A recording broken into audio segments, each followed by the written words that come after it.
ahead of safe, man. time, we'll have to Yeah, have we'll a more do. strict Is it bad? guidelines It's been snowing all for day. the cutoff when Fun. that's to be finalized. Very fun. So I take it that you'd like that, so I think we'll take that under advisement. Okay. How do we recover when the bandwidth is restricted? Well, you have See you to. guys. Everybody has to work within the resources that are given. Looking under the hood, we did see a few things that were strained a little bit. I mentioned the one Splunk box.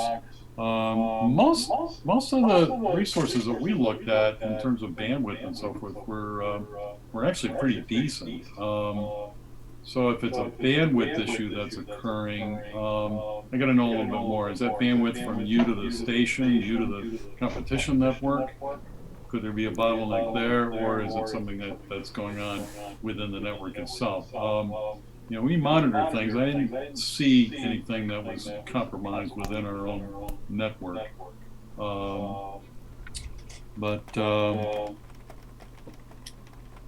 Yeah, one thing you can do is you can run a path ping report from your place of, wherever you're located, and you can run that to the competition system, the NetLab IP, and take a good look at that. If you've got like a lot of dropouts, there's a bottleneck then that's occurring, and it's not.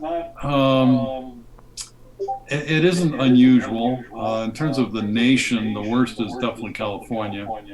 But most states have a statewide kind of internet system of some kind, and then there's a point of presence that comes input from the entire state.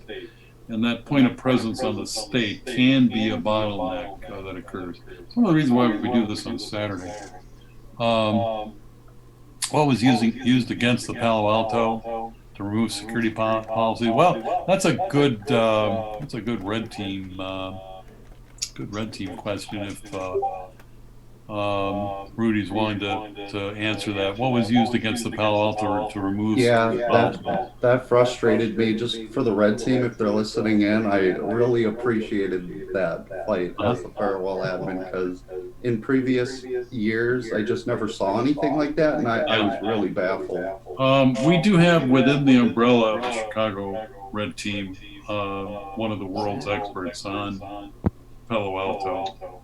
So it's possible, maybe they can give you a little pointer on that. So yeah, that's a very good question. Anything else of a general nature? These are some great questions and comments, and I'm sorry if I'm a little cagey on some things, but keep in mind, we get this in terms of some details. In a real environment with a real attack and real forensics, you're left with some questions too. Do a real forensic analysis, you're always kind of left wondering, have I really, scoured this thing, and, is there anything else here? And when you do mitigation for a real attack, have I really got this thing nailed down? Is there something more to this? So, yeah, it's one of the nagging things that happen in this business. And it's one of those things you just have to accept. Last call. Won't be the last call, but the last call just for the generalities before we move on. All righty, Rudy, I think you're up. Cool. Am I coming through clear? Loud and clear. Awesome. I'll start it out just high level as I typically do, then I'll turn it over to the members of the team to talk about specific things that they saw or wanted to call out. So a couple points Dave's made throughout the debrief session here are just spot on.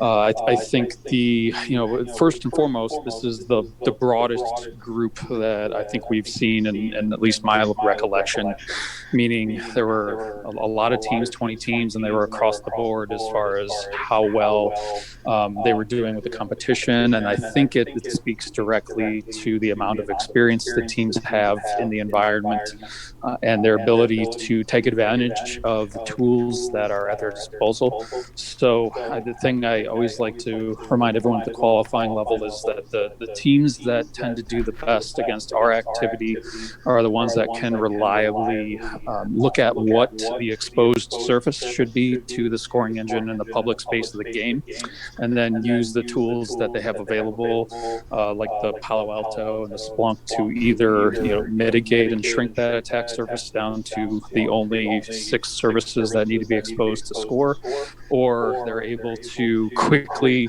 look through their system or gather logs to, if we do gain access, respond to those things and shut it out, make it more difficult on us than we make it on you.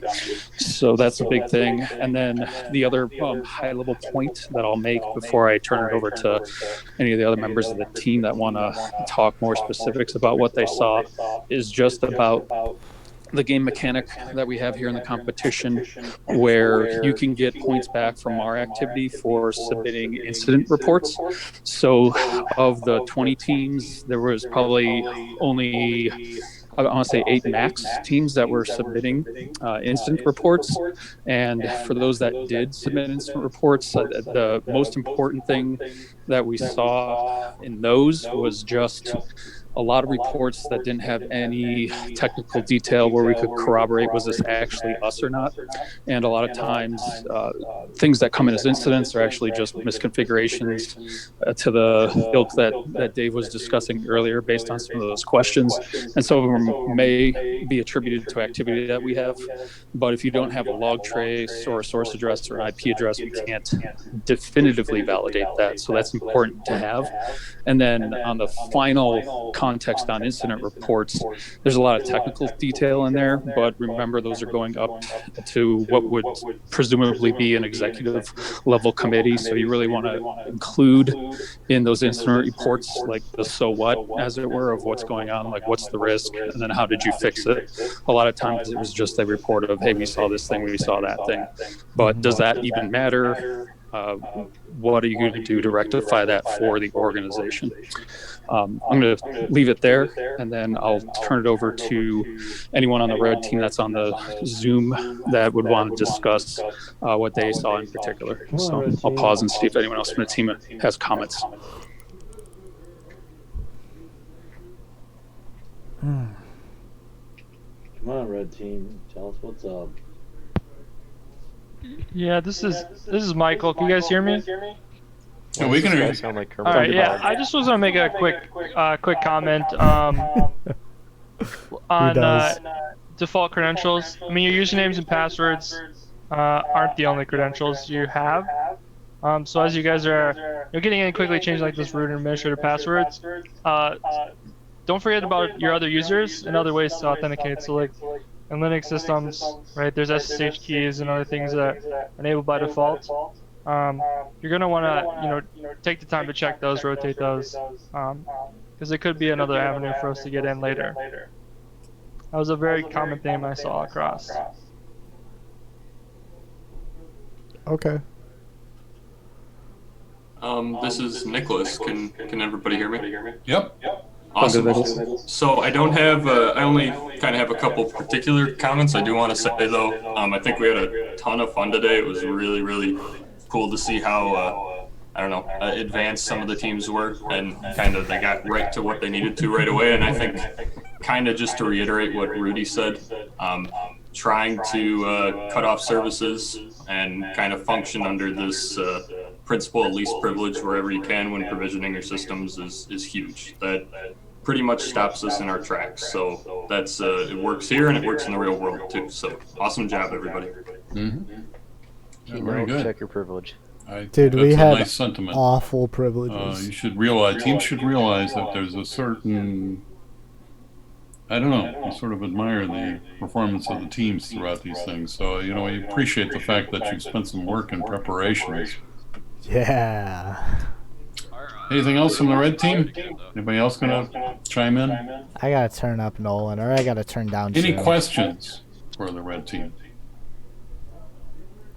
This is your chance. Okay. All right, thanks, Rudy, and thanks for the whole red team. Doug, I believe. Oh, I'm so sorry. I didn't realize I was muted in Zoom, even though my. I do have a question. Is that still okay for the red team? Go ahead. Yeah. This might be too vague, but were you involved with DNS forwarding on domain controllers and remote access Yes. I'm gonna go ahead and say yes. and the services? Because The services, just yeah, based on especially the those. things you talked about, where you were like, oh, some of you knew where to stop us right in our tracks. Like, I really want to know if you can answer that question. That'd be great. So I don't want to speak, I guess, I don't know how specifically I can speak about this. This is Nicholas Anastasia speaking, by the way, for everybody. Really, the things we were exploiting on the domain controllers or the Windows systems were fairly trivial. I don't think we were messing around with anything, like you said, with DNS forwarding. We were exploiting, publicly known, vulnerabilities affecting services on there, and then also just abusing credentials that we were able to find either from access to the domain controller or some of the auxiliary systems that were communicating with it. So, How deep? Oh, sorry. No, go ahead. How deep does that go? Like, does that go certificate deep? So we weren't, unless somebody else on the team was that I don't know about, we weren't modifying or manipulating things like that. It was really just, like I said, exploiting those really common vulnerabilities that were there on the domain controller. And as soon as we were locked out of those services, through the provisioning of either the DC or things in the Palo Alto firewall, that's when we got cut off. Not any real low level manipulation on those systems. No. All right, cool. Thank you. I just wanted to know if I was chasing nothing and to look at what I was chasing. Oh yeah, no, for sure. I think I know how that feels. You can fall right down the rabbit hole and you're not sure, and so yeah, definitely. Without going into specifics here, I was doing some work on domain controllers. Specifically what you were talking about, I'm not sure if that could have been me. It's possible, but I don't think I was messing around with certificates. At least I can remember. Justin should have kept his mouth shut. He's just going to confuse this guy. Quick question, if that's okay. Sure. So on the CentOS machine, we noticed on our team that a 10.ip had gotten access and dropped a .random letter file in the temp directory, and we remediated and stuff. But I was kind of curious what that file did, what the process was doing. If you could go into detail there.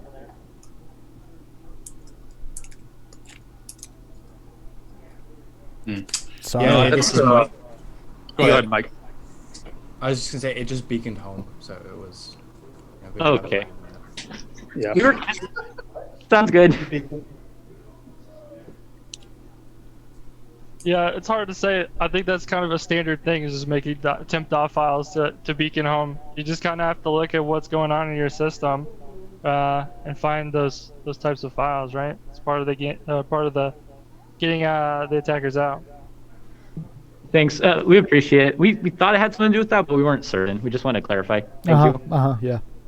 Yeah, I'll add on just for better gameplay on the defensive side of things. A really good strategy to have with your teams is understanding what these various common operating systems that are the source of the base images should look like normally, and then going through and examining those things as early as right at the beginning of the competition to understand what might be varying from what you should expect to see, because we did see a handful of teams that were able to find and report persistence mechanisms that would have been used across the various tool sets that the team would use. And also kind of that melds that point along with one of the other points that we made earlier is there's only a handful of services on these machines that actually give you scoring points. And there was a couple of servers that had software installations that were not necessary for you to get points for the games. So some teams removed those installations, other teams kind of left those out there. They weren't being scored, but they were pretty vulnerable to some of the application-based attacks that we were doing. So be mindful of that too. Next time you're playing the game, or for those that are able to go on to either the wild card or the regional, is kind of understand what your environment should look like, and then look for those deviations. Mm-hmm.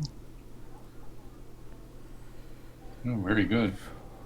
Other questions for the red team? Before we move on to the white team, Judge, thanks, Rudy, and to your team. I have one more question. Oh, man. Is it possible the red team could divulge on what they were using on the Palo Alto to create new super users and delete security policies, even after you lock down the management interface and update PanOS 10?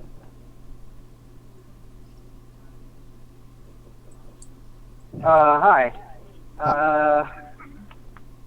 I will say that there is how do I think this? Palo Alto system is essentially a Linux box with a custom set of software on top of it, and there are known vulnerabilities to do things at the operating system level. So once you have that level of access, you can do some fun things. I guess it's about as much as I can say. Okay, I can see where you're going. That's Thank the you. expert, dude. That one's the expert. I'll go more high level, right, as far as like a strategy for protecting that. Like Palo Alto's a great device for defensive perspective.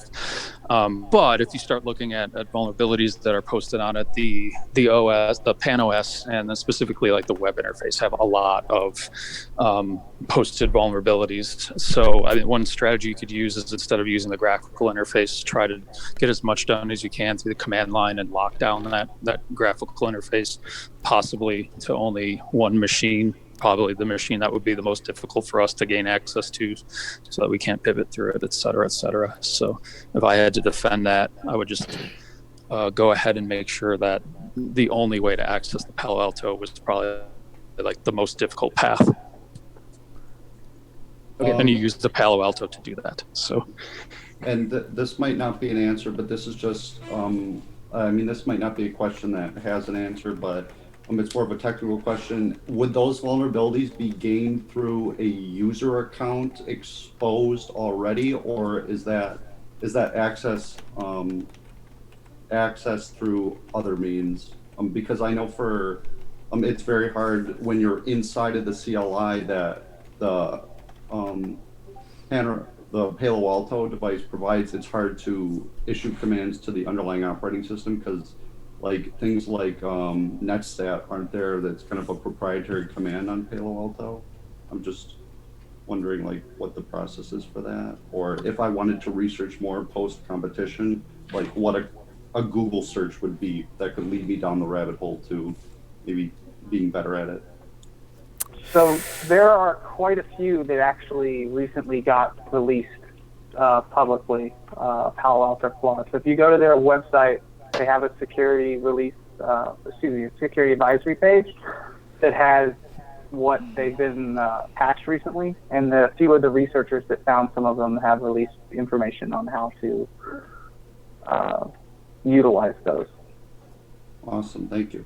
Yeah, I just wanted to pipe up real quick here too. I think this is more sort of high level, but I think as everybody here kind of either who is in the workforce or goes into the workforce, there's a lot of value in looking at things from both sides of the fence, right? So blue teamers looking at what red teamers are doing and red teamers looking at what you guys are doing to defend systems. And so like keeping up with vulnerabilities, especially specific to the technology, either in your organization or here in the range is huge. So almost before the competition every year, or even if you join a company this next year and start working with really specific technology that's not going to go anywhere, don't just keep up with like the software updates that are being pushed out to the Palo Alto appliances, but also spend time looking at what attackers are doing and what vulnerabilities are coming out, because it gives you a lot of insight into what those threat vectors are and things. Just like just mentioned too, yeah, there was such a very, very recent vulnerability released for Palo Alto appliances. So it's always coming, and as a defender, it's super important to keep your eye on things like that. So yeah. I will throw in just as an additional mention that there are ways to restrict access that will prevent, even if it's a compromised system, somebody from being able to abuse it. So there are a number of ways to do that. You just have to really look at the Palo Alto very carefully and make sure there's no easy way to manage it unless you're like physically there.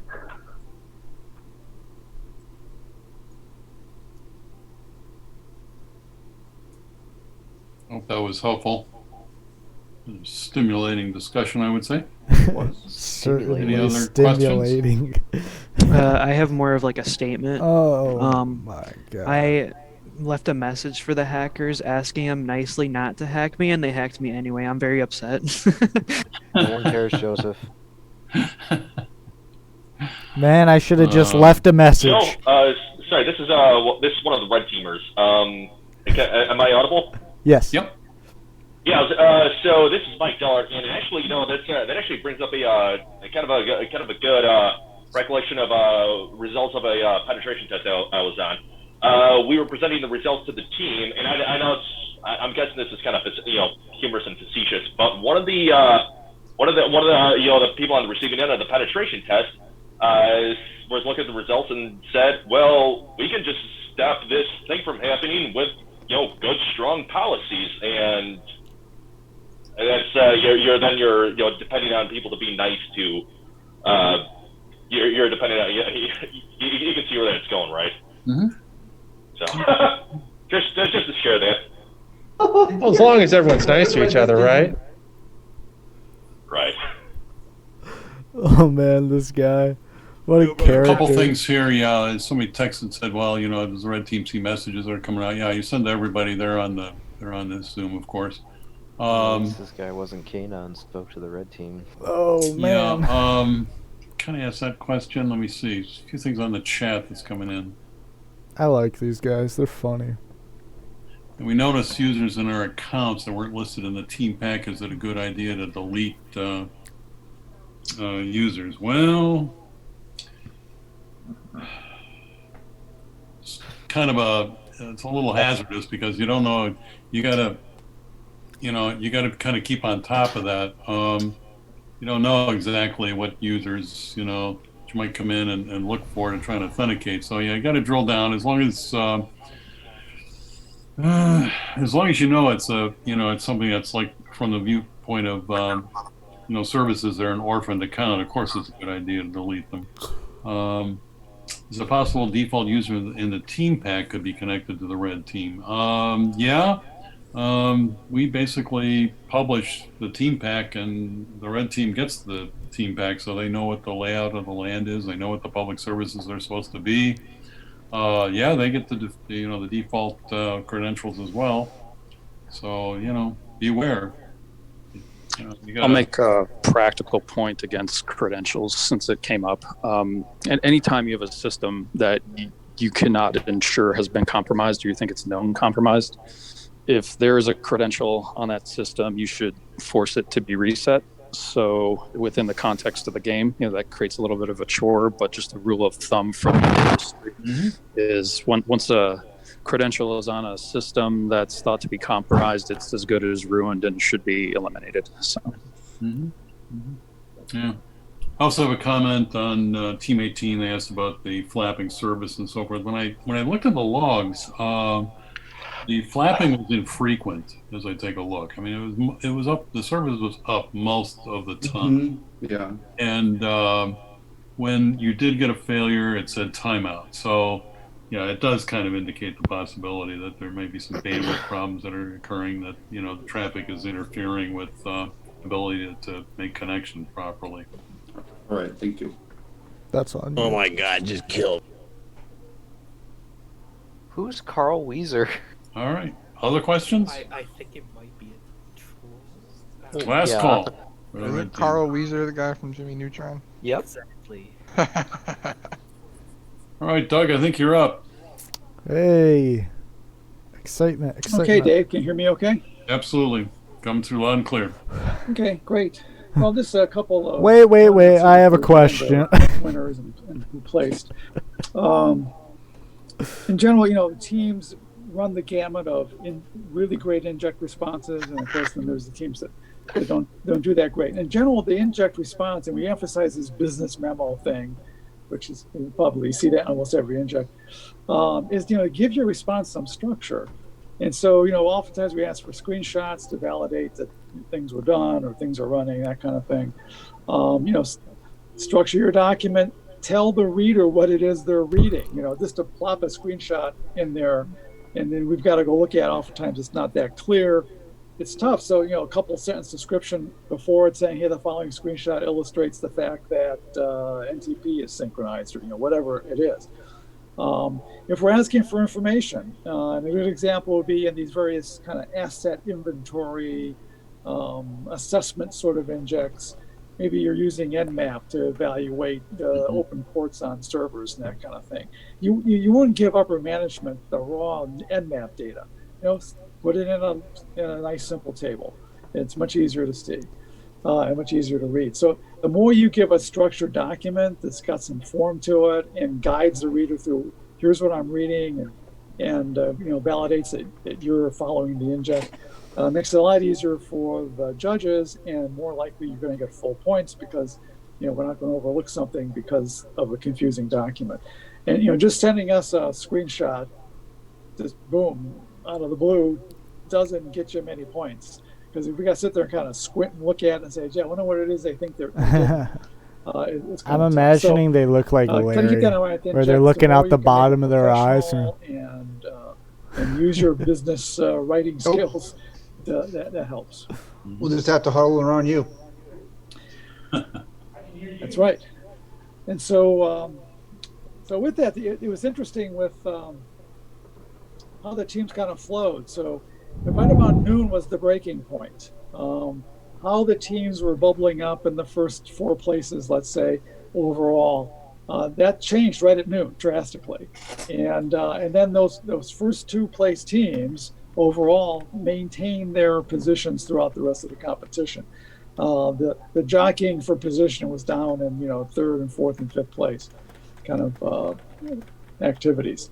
And that's kind of typical. We often see in these competitions at some point, usually about 3 or 4 hours in, things settle in. And they said the places were established by noon, and that was after we already just busted interesting, in this everything. competition, between 1st and 2nd overall, there wasn't a horse race. I mean, there was a decent amount of point gap there. Oh, yeah. Sometimes we get competitions in which it's an inject away or something, or a red team not here. Not here. The difference. But that there's a clear winner, wouldn't you say, Doug? Absolutely. Yep. Yeah. So with that, let's go. Winners, and we can do it by start with states, and we can start with Michigan. Whoa! The second place team for Michigan was Jackson College, Team 8. Hey! The first place team for Michigan was Baker College, Team Fuck 9. those guys, dude. Baker again? God. Fucking shit. We got second. And the first place team was Southeast Missouri State. For Illinois, second place. Come on, Nolan. College, which was I didn't hear it. Was DePaul University. We got second place. A second again. We got Oh my second God. place. University of Wisconsin, team 16. And the first place team was Waukesha County Technical at team 18. God dang it, dude. Those will determine who goes to the regional, who gets to go to the wild card. But overall, wild card. About 18 teams we had overall. That might be kind of interesting to look at. And I've got the first 4 places there. And so the 4th place In overall. my mind, I'm like, woo, they got second.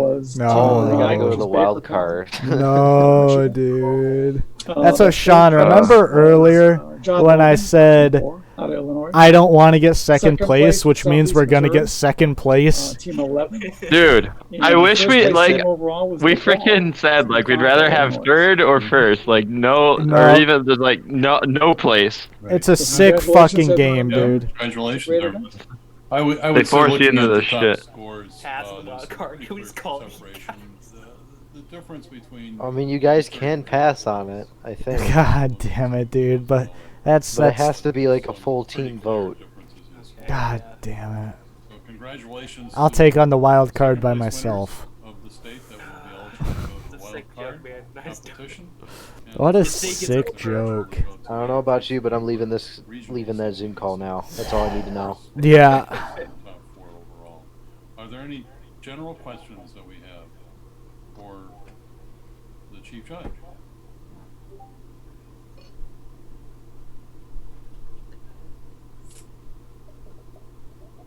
that happens.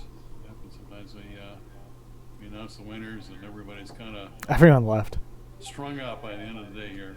I'd like to thank everybody that's worked with me on this. Doug, thanks so much for being the chief judge today, and thank you for your team. Rudy, thanks for your team and the red team for doing the pen testing and the hacking. Thanks to Agata and her work in tech support. Thanks to Greg and VJ for doing scoring engine work. Mike, thanks for being my right hand and working out a few issues there, especially the one with the Docker issue. I had a lot of fun working with you on that. And thank you for the teams, for participating, and the remote judges for watching over. All these people, you should realize, are many of which are volunteers.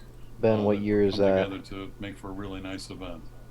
So, last call. Any other questions? Any other comments, issues? GG, well played, my friends. I'll say that was a blast, and I had a lot of fun. And even if I destroyed literally everything in the end, I was really happy to be here, and I hope everybody else was too. Thank you all. Thank you. That's a very nice comment. We had a great comment some years ago. One coach said that the CCDC gives teams 5 years of experience in 8 hours, and it is a good capstone experience. We should keep in mind and be thankful in the history that the CCDC is the brainchild of Lance Hoffman, who's a brilliant electrical engineer from George Washington University. So it was nice to have crossed paths with him, and basically the way we do it, the way this event went off, is very much in line with his original vision for the CCDC. Okay. All right, sounds good. Yeah. Onwards and upwards for both the wild card and the regional. For us, as a Midwest team, we have an intervening event that will provide the qualification for the Southeast CCDC. We do also some additional competitions for them. So I'm assuming serving up will be managing more than 20 teams next weekend. Yes. And then it's onwards and upwards to more work with the Midwest. So thank you so much. Contact me directly if you have any questions or issues. This is bullshit. Good luck, everybody. Yep. Sounds good. Man. All right, return it down. All right, I'm leaving that. Thank you. Bullshit. Thank you. That was some high quality bullshit.